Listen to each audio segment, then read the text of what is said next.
Railway station पर भूत और चुड़ैलों का तरबूज रस हैंडपंप। प्रिया अपने परिवार में अपने पति, एक बेटी और सास के साथ रहती थी। वो लोग बहुत ज्यादा गरीब थे, इतने गरीब कि उनके पास रहने के लिए कोई घर भी नहीं था। ऐसे में वो रेलवे स्टेशन पर एक छोटी सी झोपड़ी में गुजारा कर रहे थे। बहू, अरे बहू, जल्दी कर, अगर टाइम से नहीं पहुंचे तो तरबूज नहीं बिक पाएंगे। जी माँ जी। प्रिया और उसकी सास तरबूजों की टोकरी लिए उन्हें बेचने चली गई। वो दोनों स्टेशन पर तरबूजों को बेच ही रही थीं कि तभी प्रिया की नजर दो आदमियों पर पड़ी जो स्टेशन पर आरओ वाटर बेच रहे थे। देखो तो जरा सासू माँ, इस दुनिया में आजकल पानी भी पैसों का मिलता है। हाँ, सही कहा बहू। कैसा रहेगा अगर विकास भी यही काम शुरू कर ले। अच्छा विचार है। वैसे भी विकास जी जो काम करते हैं उससे हमारे घर का खर्चा ठीक से नहीं चल पाता है। हो सकता है इस काम को करने से कुछ बदलाव हो। सही कहा, घर चलकर उससे बात कर लेना। दोनों सास बहू ने शाम तक स्टेशन पर तरबूज बेचे। तरबूज बेचने से उनकी अच्छी खासी कमाई हो जाती थी और आज भी वो अपने सारे तरबूज बेचकर घर लौटी। और फिर प्रिया ने अपने पति विकास से बात की। विचार बुरा नहीं है। चलो, वैसे भी इस काम में तो ना की बराबर ही आमदनी है, तो मैं कुछ दिन ये काम भी करके देख लेता हूँ। लेकिन प्रिया, इस काम के लिए हमें बोतल चाहिए होंगी और वो हमारे पास कहाँ से आएंगी? आप जाकर किराने वाले से पूछ लीजिए, हो सकता है वहाँ कुछ खाली बोतल पड़ी हुई हो। हाँ, तुम ठीक कहती हो। विकास ने ऐसा ही किया और कुछ ही देर में उसके पास कई बोतल इकट्ठा हो गई। देखिएगा, अब अगर भगवान ने चाहा तो बहुत जल्दी हमारे दिन बदल जाएंगे। अगली सुबह दोनों सास बहू ने अपने तरबूज संभाले और विकास और उसकी बेटी अरुषि ने हैंडपंप से पानी की बोतलों को भर लिया और पूरा परिवार उन्हें बेचने स्टेशन पर निकल गया। तरबूज ले लो, लाल लाल मीठा मीठा तरबूज। बहन, बढ़िया मीठा सा तरबूज तो खिलाओ। अभी लो। एक तरफ प्रिया और उसकी सास हमेशा की तरह तरबूज बेच रही थी, तो वहीं दूसरी तरफ, अरे बेटा, क्या ये पानी पीने लायक है? हाँ भैया, ये पानी पीने के लिए ही है। और बोलो, आपको चाहिए? हाँ, यहाँ हैंडपंप पर तो बहुत भीड़ है, तो तुम अपनी बोतल से मेरी बोतल को भर दो, ठीक है? अरुषि ने उस लड़के की बोतल को भर दिया और बदले में उसने उसे पैसे दे दिए। इसी तरह सभी लोग उसके पास आ जाकर अपनी बोतलें भरवा कर जा रहे थे और शाम तक उनकी भी काफी अच्छी बिक्री हो गई थी। अरे भगवान का शुक्र है, जिस काम में मैं पूरा दिन मेहनत करके भी 100 रुपए नहीं कमा पाता था, आज मेरी उससे 2 गुनी बिक्री हुई है। चारों शाम होने पर अपने घर आ गए और उस रात उन सभी ने अच्छा खाना खाया। वाह, अब तो लग रहा है कि हाँ, जिंदगी में मजे नाम की भी चीज होती है। ये बस सब तुम्हारी बदौलत हो पाया है। अब अगर ऊपर वाले ने चाहा तो बहुत जल्द हम अच्छा सा घर भी बना लेंगे। इसी तरह से दिन बीत रहे थे और अब प्रिया के परिवार के दिन भी बदलने लगे थे। विकास का काम भी अच्छा चल रहा था, लेकिन उनकी इस कामयाबी को देखकर वहीं स्टेशन पर आरओ वाटर बेचने वाले विहान और विवान विकास से जलने लगे। यार, जब से ये आदमी और इसकी बेटी यहाँ आए हैं तब से तो हमारी बिक्री होनी बिल्कुल ना के बराबर हो गई है। इनका कुछ करना पड़ेगा। विकास और अरुषि हैंडपंप से पानी की बोतल्स भर रहे थे कि तभी वहां विवान और विहान आ गए। अरे ओ। हाँ भाई, मुझसे बोला क्या? हाँ, तुझी से बोला। सुन, अगर अपना भला चाहता है तो अभी के अभी इस काम को छोड़ दे, वरना क्या? हमसे जुबान लड़ाता है। बाबा, ये अंकल क्या बोल रहे हैं? कुछ नहीं बेटा, तुम पीछे रहो, इन्हें मैं देखता हूँ। क्या देखेगा रे तू? बोल बोल। इसी तरह से बात बढ़ गई और उन सभी में हाथापाई शुरू हो गई। अपने पति को लड़ते देख प्रिया उन्हें छुड़ाने के लिए भागी और कंचन भी वहां आ गई। छोड़ो, छोड़ो मेरे पति को। क्यों मार रहे हो मेरे बेटे को? दोनों सास बहू विकास को छुड़ाने लगी कि तभी उन दोनों ने उन्हें जोर का धक्का मारा, जिसकी वजह से प्रिया और कंचन रेलवे ट्रैक पर जा गिरी, जहां उनके सिर में जोर से चोट लगने की वजह से वो वहीं मर गई। तो वहीं दूसरी तरफ, माँ, प्रिया, ये तुमने क्या किया? अरे तो तू इतना गुस्सा क्यों हो रहा है? अब हम भी तुझे इनके पास ही भेज देते हैं। विवान ने जोर से विकास की गर्दन पकड़ी और जोर से उसका सिर हैंडपंप में दे मारा। बेचारे विकास की सांसें भी वहीं रुक गईं। 10 साल की छोटी अरुषि ये सब देखकर बहुत डर गई कि तभी, अब इसका क्या करें? अरे करना क्या है, जब इसके अम्मा अब्बा को ही हमने नहीं बख्शा तो इसको क्यों बख्शे? इसे भी मार देते हैं। उन दोनों हैवानों ने उस बच्ची को भी दम घूटकर वहीं मार डाला। लेकिन ये कहानी ऐसे खत्म होने वाली नहीं थी। बदले की आग में तड़पते हुए भूत और चुड़ैल लौट आए। भूत और चुड़ैलों ने अपने कातिलों से बदला लेने के लिए वहां के हैंडपंप को एक तरबूज हैंडपंप में बदल दिया, ताकि लोग वहां तरबूज का रस पीने के बहाने आए और कभी भी वापस न जा पाए। अरे वाह, ये तो तरबूज हैंडपंप है। मुझे एक गिलास जूस चाहिए। अभी देती हूँ। रिया ने ऐसा बोलकर अपना रूप बदल लिया और उस लड़के को रस देने के बजाय उसे मार डाला। अभी सभी इसी तरह से मरेंगे। इसी तरह वहां एक लड़की भी तरबूज का रस पीने आई। मुझे भी रस पीना है। अच्छा, बोलो कितना दूं? पहले आप मुझे इसे टेस्ट कराइए, उसके बाद बताऊंगी। उस लड़की के ऐसा बोलते ही उन चारों ने अपना असली रूप ले लिया और उसे भी मौत के घाट उतार दिया। इसी तरह से लगातार रोज मौत का सिलसिला जारी था। वैसे तो मैं हजारों लोगों को मार चुकी हूँ, लेकिन जब तक मेरे मुंह मेरे कातिलों का खून नहीं लगेगा, तब तक मुझे सुकून नहीं मिलेगा। मुझे भी उन बेदर्दी इंसानों से बदला चाहिए। इसी तरह से दिन बीत रहे थे। विहान और विवान को उन चारों का तरबूज हैंडपंप भी खटक रहा था। यार, हम कुछ दिनों के लिए शहर से बाहर क्या गए, ये कौन हमारे काम में दखलंदाजी करने आ गया? अरे जो भी हो, जब तक हम इस स्टेशन पर हैं तब तक कोई भी हमारी जगह नहीं ले सकता है। हाँ, सही कहा। विहान और विवान दोनों उन भूतों और चुड़ैलों के हैंडपंप के पास पहुंच गए। उस समय उन चारों ने ही अपना रूप बदला हुआ था। ए सुनो, तुम चारों, देखो, अगर अपना भला चाहते हो तो इस जगह को छोड़कर चले जाओ और अपना ये तरबूज हैंडपंप भी हमारे हवाले कर दो। विवान यह बात एक सांस में बोल गया, लेकिन उसने उन सभी के गुस्से को नहीं देखा। उन दोनों को देखकर भूत और चुड़ैल गुस्से से आग बबूला हो गए और उन्होंने अपना रूप बदल लिया। क्या करेगा तू? बोल, क्या करेगा? चुड़ैल, तुम? हाँ, हम चुड़ैल हैं और तुम दोनों की मौत भी। हमसे क्या चाहती हो?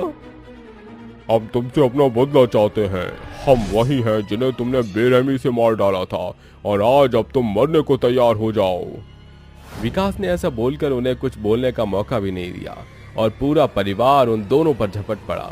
विहान और विवान की जब सांसें रुक गईं, तब प्रिया बोली, आखिरकार मेरी प्यास शांत हो ही गई। चलो, अब हम इस दुनिया को छोड़कर वहाँ चलते हैं जहाँ हमारी जगह है। चारों भूत और चुड़ैल अपना बदला लेकर मुक्त हो गए। उनके वहां से जाते ही वो तरबूज हैंडपंप भी जलकर राख हो गया और स्टेशन पर फिर से शांति लौट आई। जोर शोर से ढोल ताशे बज रहे थे। रात के समय निशांत घोड़ी पर बैठकर आ रहा था, वहीं उसके बाराती लोग नाच रहे थे। उसी में कुछ भूत और चुड़ैल भी जोर शोर से नाच रहे थे। ओ बल्ले बल्ले, आज मेरी भांजे की शादी है, जरा जोर जोर से तुम सब ठुमके लगाओ। अरे ओ बैंड बाजी वाले, जरा चिकनी चमेली बजा। जंगल में आज मंगल करूंगी, भूखे शेरों से खेलूंगी मैं, मक्खन जैसी हथेली पर चल के अंगार ले लूंगी मैं।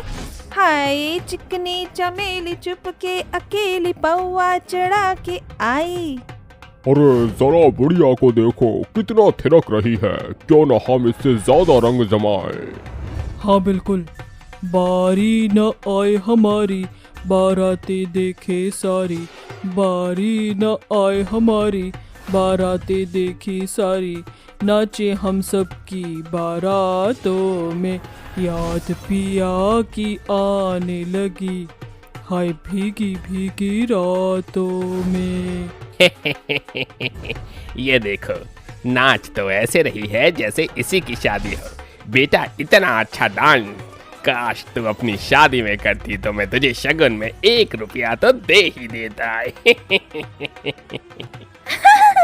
ये तेरा ज्यादा हो गया प्रीतम, खुद को तो आता नहीं है डांस करना, जरा करियो। अबे चैलेंज मत कर, बहुत अच्छा नाचना आता है मुझे। बारात में मरने से पहले खूब नाचा था दोस्त की शादी में। वो अलग बात है कि भूतिया लोक में तरस गया हूँ बारात में नाचने के लिए। हाँ तो मुंह क्या फाड़ रहा है, अब जरा खुद भी नाच के दिखा। टेंशन सारी छोड़ दे ओए, आज कमीना ओए होए शोर की ओए। हाँ मुझे डांस आया बड़ी जोर से, नाचूंगा मैं ऐसे जैसे कोई देख नहीं रहा, नाचूंगा मैं ऐसे जैसे कोई देख नहीं रहा। नाचते नाचते भूतिया प्रीतम दूल्हे की घोड़ी पर बैठ जाता है। तभी उसके भूतिया दोस्त कहते हैं, अरे कम से कम दूल्हे को तो छोड़ दे, उसकी शादी में तू क्यों उसकी घोड़ी पर जाकर बैठ गया है? अरे तू नाचते नाचते उधर कैसे पहुंच गया नीचे? वो क्या है ना, मैं जब डांस करता हूँ तो मगन होकर करता हूँ, इसलिए मैं घोड़ी पर आ गया। तू बोले तो राका मैं तुझ पर भी बैठ सकता हूँ। इतना भी मगन होकर नाचने की जरूरत नहीं है, तुम लोगों से अच्छा मैं नाच लेती हूँ, पर पहले आगे चलो, बारात आगे पहुँच गई है। ठीक है, और उसकी शादी में पहुंचकर बहुत अच्छा खाना भी खाएंगे। देखेंगे इस फटीचर दूल्हे की दुल्हन कितनी अच्छी हो गई। मुझसे ज्यादा सुंदर नहीं हो सकती। तभी इंसानों की बारात वाटिका के चौखट पर पहुंच जाती है, जहां दूल्हा भी नाचने लगता है। इस पागल दूल्हे से तो अच्छा हम ही डांस कर लेते हैं। ये तूने सही बोला, और सबसे ज्यादा अच्छा डांस मेरा है, जैसा कि तुम सब देख चुके हो। अभी बस इन इंसानों ने ही नहीं देखा, उनकी बारात में कब से हम नाचते हुए आ रहे हैं। अगर ये सब लोग हमें देख लेते हैं तो भगा ही देते, डरते वो अलग। और ये बोलते कि कितने डरावने भूत और चुड़ैल नाच रहे हैं। यार बहुत देर हो गई, बहुत नाच लिया, थक चुके हैं, चलो पेट पूजा करने चलते हैं। हाँ चलो। इतना कहते ही सारे भूत और चुड़ैल शादी में घुसकर खाना खाने लगते हैं और शादी में इंसानों को छेड़ते हैं। कभी चुड़ैल दुल्हन की सैंडल चुरा लेती है तो कभी भूत दूल्हे का पूरे स्टेज पर नाड़ा खोल देते हैं, जिसके बाद सभी लोग हंसने लगते हैं। अरे बाप, ये कैसे हो गया? अरे फोटो लेना बंद करो। अरे तुम क्यों मुझे देख रही हो, शर्म नहीं आती क्या? अजी आपसे क्या चीज सब? अरे चुप कर बेशरम बहू, अपने जज्बातों पर कंट्रोल रखे कर। अभी टाइम है तुझे अपने दूल्हे के कमरे में जाने में। देखा क्या पोपट कर दिया मैंने दूल्हे का। तू पागल है प्रीतम, बेचारे की शादी क्यों बर्बाद कर रहा है? उसने तुझसे कुछ कहा क्या? अरे तो क्या हुआ, प्रीतम की वजह से कितने सारे इंसान हंस रहे हैं, हमारी तरह दांत फाड़ कर। इसके बाद सारे भूत और चुड़ैल अपने भूतिया लोग पहुंच जाते हैं, जहां वो और भी भूत और चुड़ैलों को इंसानों की बारात में जाने की बात बताते हैं। यार सही मजे लिए हैं तुम लोगों ने, हमें भी बारात में जाना है इंसानों की, हमें भी नाचना है, हमें भी ले चलो ना। हाँ यार, कोई दूसरी बारात आएगी तो हमें भी ले जा। ठीक है, हम लेकर चलेंगे। मैं इंसानों की दुनिया में जाकर शादी का एक घर में झांक कर आता हूँ कि किस तारीख की शादी है। अरे मोरी मैया, हमार भूतिया लल्ला कितना समझदार हुई गवा।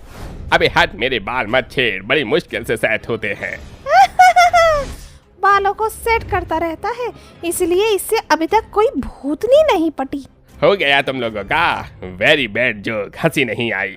ये कहते ही प्रीतम इंसानी दुनिया में जाकर शादी वाले घर में घुसता है और उनके लड्डू खाकर शादी की डेट देखकर वापस आ जाता है और अपने भूत और चुड़ैलों को बताता है। कुछ दिन बाद भूत और चुड़ैल लक्ष्य नाम के लड़के की बारात में नाचने लगते हैं। अरे खड़े क्या हो तुम सब, चलो चलो बारात में नाचने लगते हैं। बैंड बाजा शुरू हो चुका है, बले बले शावा शावा, बले बले ओए होए, आहा हा आहा हा आहा हा, बले बले। मैं तेरी दुश्मन, दुश्मन तू मेरा, मैं नागिन तू सपेरा, मैं नागिन तू सपेरा। अबे यार तू इतना लेट लेट कर क्यों नाच रही है? अब क्या नागमणि लेकर ही मानेगी?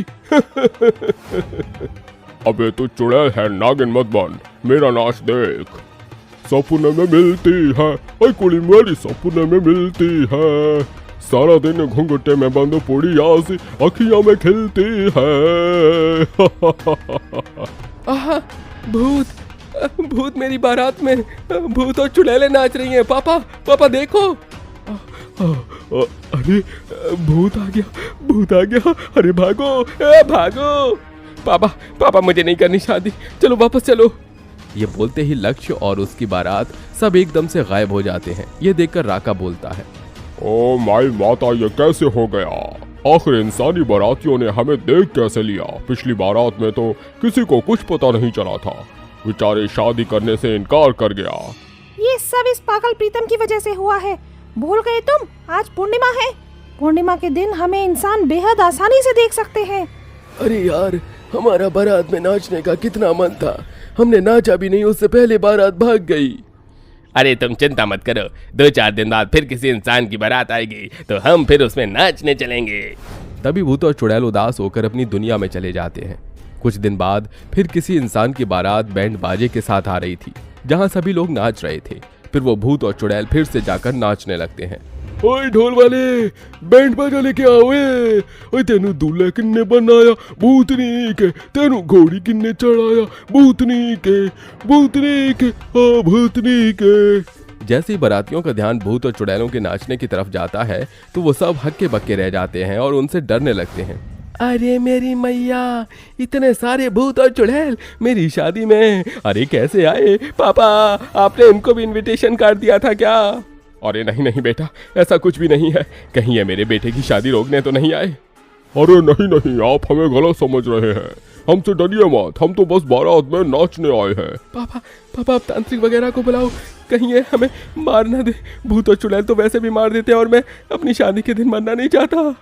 अरे डरो मत, मुझे तांत्रिक का काम भी आता है। शादी कराने के अलावा मैं इन भूत चुड़ैलों को ठिकाने लगाता हूँ। अरे प्लीज आप हमारी बातों को समझने की कोशिश कीजिए।